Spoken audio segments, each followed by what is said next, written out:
Welcome to the Horror Friendly Podcast. It's not over till that bitch is dead. Let's delve into that a bit deeper. I'm going to be like the peacekeeper between you two tonight.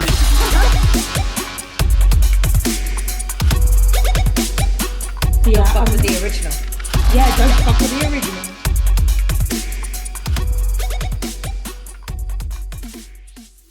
Hello, everyone, and welcome to the Horror Friendly Podcast, part of the You Run Podcast Network.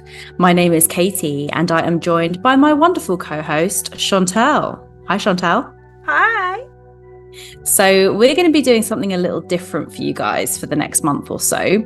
We've decided to do a little mini-series covering some of the incredible films showcased at the UK Film Festival FrightFest. We're so excited to introduce you to these films and give you a bit of our insight. Thanks so much for listening and enjoy. Okay, you ready? I was born ready. So up next, we actually have a documentary. So directed by Jon Spira. This is The Life and Deaths of Christopher Lee. It follows fresh interviews, archival footage, and various animation techniques like marionation to recreate one of the world's, did I say that right? To recreate one of the world's leading actors on screen, bringing them back to life through innovative methods. Did I say that right? Marination. Maratonette. Hey, I think you did, bro. I think you did. Thank you. Always support I believe in me. you. You're that friend that will always support me even if I'm horribly wrong. Yeah, you're doing great, sweetie. Only in front of people. Behind the scenes, you're like, Chantal, you really fucked that up. Yeah, exactly. That's fine. But what did you think about this one? I fucking loved this film so much. I literally loved it. I thought it was such a lovely tribute to Christopher Lee. I think it was almost kind of like a love letter to him. I just thought it was really touching, and just I felt like I knew a little bit about him, but nowhere near as much as there was so much to learn about him. He had such a fascinating life, and just kind of like learning about his personality and stuff as well. And we'll get into it, but I really, really liked it. Yeah. What did you think? Same. I really enjoyed it. I quite like a documentary anyway, but I think when it's about a very specific person, I think sometimes it can be quite dull or drab just because, if you're just sat there watching interviews. But I think when they put in like animation and they were using the puppet, and it was the puppet of Christopher Lee telling his own story, I know it was voice acted, but like that whole idea I really liked, and I really liked that spin on it. I really liked the people that they chose to interview. I just, as you say, there was so much more that I didn't know, and was just really fascinating to learn. And he genuinely had a really interesting life. And I think you're right. I think love letter is probably the best term to use for it. So yeah. And touching more on the puppet idea, I think that was definitely a really good way to keep the audience engaged as well. But yeah, I just love that that's what they decided to go with, because it is just perfect. So it was voiced by Peter Serafinowicz, who's like a famous British actor as well, and obviously impersonist. And impressionist. Impersonist isn't a word, Katie. I don't think. We're smashing it tonight, don't you worry. Impressionist. Yeah. So the puppet was created by Andy Gent, Gent, of AMC Puppets, who'd worked on various other films as well. So I think they were in really good hands when Christopher Lee's marionette was created. But yeah, I thought it looked fucking awesome. It was really interesting to kind of learn about him as well, because he seemed very much like a sensitive soul, and I really didn't kind of think that he would be like that, but he really cared about what people thought of him. And he really when Peter Jackson was explaining how he was on Lord of the Rings, how he felt like he wasn't getting enough out of this role, and like Ian McKellen had to kind of approach Peter Jackson and be like, you got to sort Chris out, he's having a mare, he thinks he's gonna get sacked, and I think that actually that was something that surprised me, because there was one point, and I can't remember who said it in their interviews, But they were saying about how, you know, he was amazed. He was working with these really big name actors.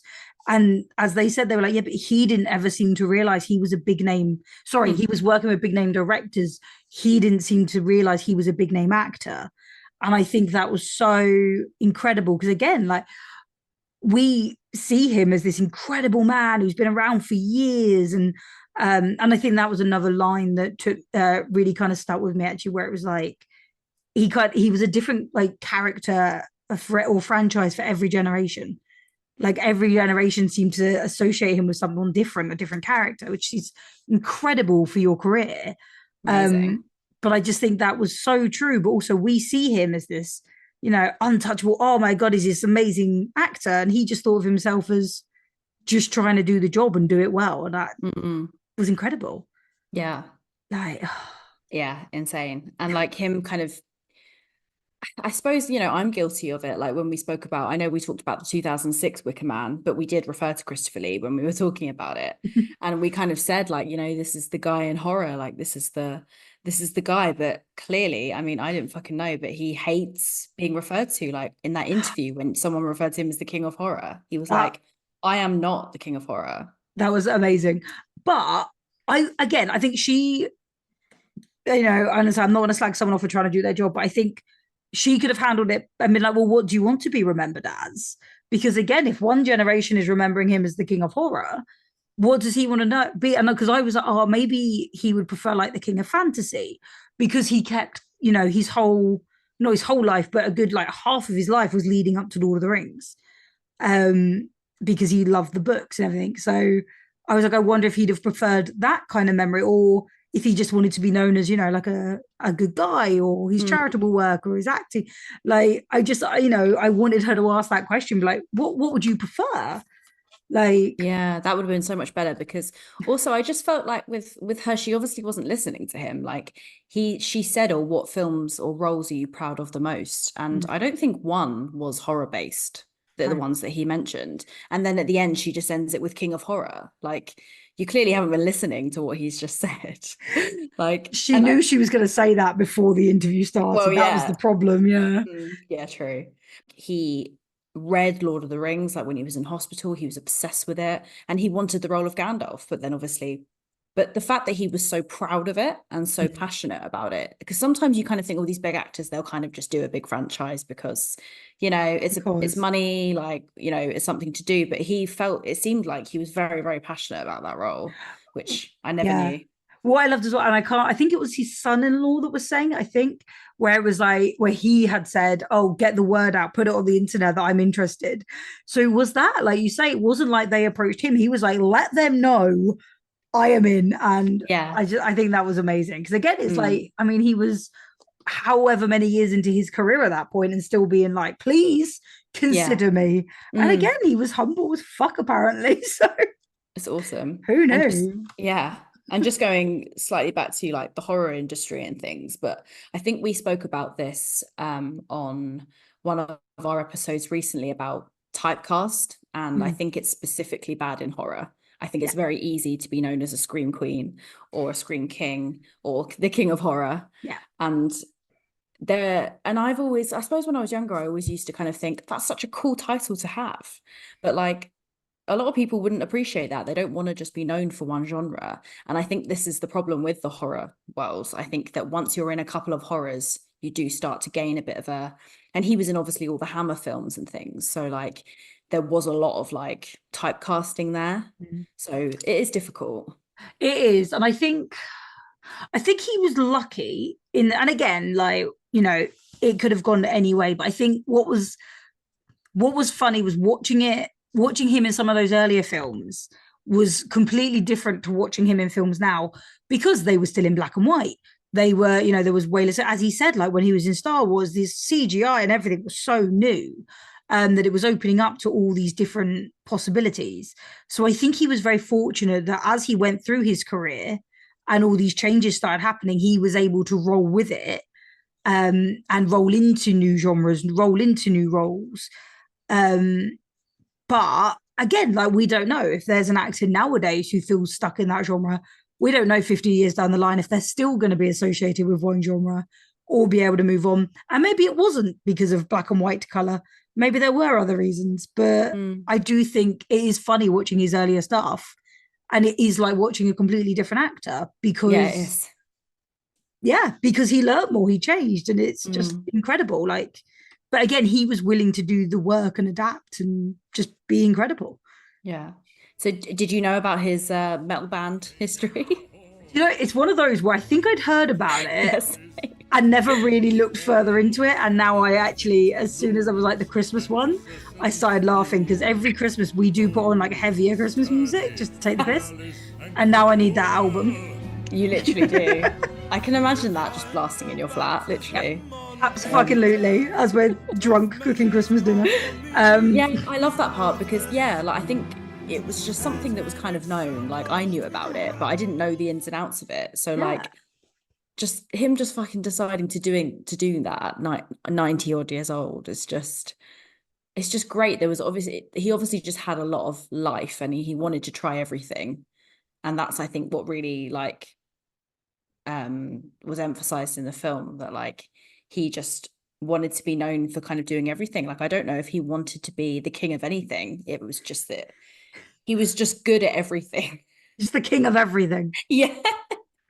But he's one of those, isn't it? Like jack of all trades. Like he just wanted, if it made him happy, he was going to do it. And I think that even when he was younger, and it was like talking about him on stage and how if there was laughing in the script, he was laughing the loudest because that was how he, you know, how he acted, how he thought you were supposed to act, how he read the script. And actually he got a lot of praise for it, even though he was told he was stealing the limelight. And I'm like, well, should have put him in the limelight then. Exactly. It was really cool to learn, but I loved that as well. They did that really nice balance between his work and his life, because there was a lot more of his life that I didn't know. Like him seeing the last ever guillotine. What do they call it? Execution. Yes, that was it. And then he was obsessed with executions for the rest of his life. I mean, that would have an effect. Yeah, fair play. The funny thing was when my partner got home from work and I was like, oh, I'm just watching this documentary of Christopher Lee. He's like, oh, the man that saw the last execution. I was like, why do you know that? To feel, knowing your partner, I'm not even surprised that he knows that. I was like, this isn't a pub quiz, okay? This isn't a competition. It's so fun, but I was just like, again, like, does everyone just have like one fact about Christopher Lee they know, and everyone has a different fact? Like they're all like the pig heart thing. Insane. He had an incredible life. An incredible life. Yeah, awesome. Was there a particular moment in it for you, or was it just kind of the general vibe? Or I'm kind of torn between two. One we've already talked about though. Okay. Which was when he did kind of shut the reporter down. I don't think he was rude. As you said, I don't think she was listening. And when she like tapped him on the shoulder, I was like, don't patronize. There was me being like, I'm not going to diss her job. But I think him kind of still standing up for himself. Like after all, he's such a long career, he could just be like, think what you want. And I think him still standing up for himself was like, you're a legend. But also, as we just said about like the pig heart, and there was the bit, it was illustrated, but it showed him kind of recovering from surgery. And it was talking about him imagining himself in the Shire. And to me, that kind of just, because I think he was around 50 when he had that surgery. I might be wrong. I'm sorry. I'm not very good at remembering exact facts. But to me, that kind of just showed such a human side to him, that he was going through something quite scary. Quite a scary time. And actually, he did what a lot of people do, where you kind of, you go to your safe place, you lean back on things you love, like his was Lord of the Rings. And it just made him seem so human, because again, we see him in all these films and think he's, a god. And then it's like, actually, and I don't know, there was just something about that scene that really kind of touched me. Yeah, that's amazing. Side note, the illustrations I thought were beautiful. Yeah, like so good. But again, having that incorporated was just really nice. Like having some illustrations in there, really, really nice, really good documentary work. What about you? I mean, it was all pretty great. I think the ending, when they're obviously going through his life chronologically, and like obviously when they get to when he eventually passed, I think all the tributes and stuff, and people are still obviously so touched by like who he was as a person. And I think it was just a really lovely way to end it. Like when this is a bit of a spoiler, I'm so sorry, Hank, if you're listening, but when the puppet's kind of falling, I think that's just really beautiful. I think it was a really like respectful way to sort of like talk about his death. And I just think like it was such a touching tribute, I think, to him in general. And I think it would be something that he would be so pleased with and proud of himself. I think he would be so happy that he isn't just being kind of portrayed as this guy in horror or just this or that. Like, I think this just rounds him off so nicely as so much more than that. But I think even the opening kind of did that, because it started with some like compliments and then started throwing in some words that I think he would take as a compliment. Like, not everyone might. Tall, handsome, arrogant, imperious, powerful. Ooh, he must be scary to meet. But I think even that was like, actually, he'd be sat there giggling watching it, because he was like, yeah, all right. Yeah, okay. And I think that was, as you say, like such a nice tribute to be like honest and show who he really was. There was one thing I was expecting. It sounds really stupid. And again, I need to let go of like my obsession with the titles of things, because it was like called The Lives and Deaths of Christopher Lee. I was expecting more focus on his character deaths, which is so unnecessary, like so not what the documentary was about. But especially with the opening, like doing all the like quirky bits, I was expecting like at the end of every talk of a film to be like, and this is how that character died. Oh my God, he's been in so many films. It would take ages. Maybe that was after the credits. Maybe it was just like a massive list. But I think that's just my SFX coming out to be like, I want a breakdown of every single character death. I'm sure there's something on YouTube. So I'm sure. If not, me and Hank, we can make it. Hank, hit us up. I'm so sorry. What are you going to give this spooky out of 5? I'm going to give it a 4.5 out of 5. I really loved it. I'd watch it again in a second, really. I just absolutely love the look of it. And I don't know, I guess he always interests me, but I guess I never would have ever really sat down and thought to have ever watched a documentary about him. But I'm so glad that I did, because he was so fascinating and he did a lot for not only the horror industry, but for the film industry. And as a film podcast, that's so important to us. Awesome. 4.5 out of 5. Sick. You? I actually might give this a 5. Like, again, I do like a documentary.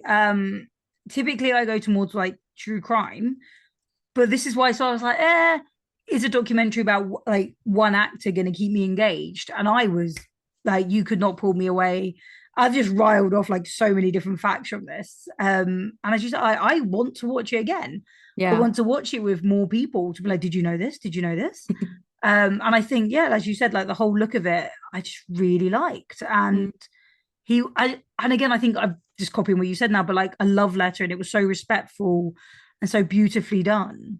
I think it was a really gorgeous tribute. And I think, and as you said, like we are obviously a horror podcast. This was shown at FrightFest. So I think that's the thing. You can't talk about Christopher Lee and not acknowledge what he did for horror. But I think as well, from actor point of views, he stepped away from horror. So that's got to be huge for them as well. To be like, oh, that is an option. You can't do that. Yeah, that's true. Yeah, well, Christopher Lee did it. I can do it too, kind of thing. Yeah. But so I thoroughly enjoyed this, and I can't wait until we can announce where and when you can find it, because I think it's going to be I think actually that leads us quite nicely onto who would you recommend it to. I again, like I'm repeating myself, but I'd recommend it to everyone. I just think like if you like films, then watch it. Have you ever watched a movie? If you've ever watched a movie, guarantee you would have watched one with him in. Yeah. I think if you're a big film fan, you should watch it. I think you really learn a lot. I don't think if you're particularly a horror fan, like that doesn't really matter. I just think if you're into your films, give it a go. If you're into your documentaries, give it a go. You? I think as well, I think because he was such a cross generations actor, this is the sort of film you could literally sit down and watch at Christmas. Because actually, and again, I said at the beginning, but there was that line about him, every generation has had Christopher Lee as a different role. So actually you could watch this with your parents, your grandparents, and everyone would be like, oh, him, like, oh, that guy, yeah, I remember him doing this. Yeah. And I think that's he literally brings generations together. It's incredible. So get the family all sitting down, Sunday dinner, do it. Perfect. Yeah, get your sprouts on and get this on.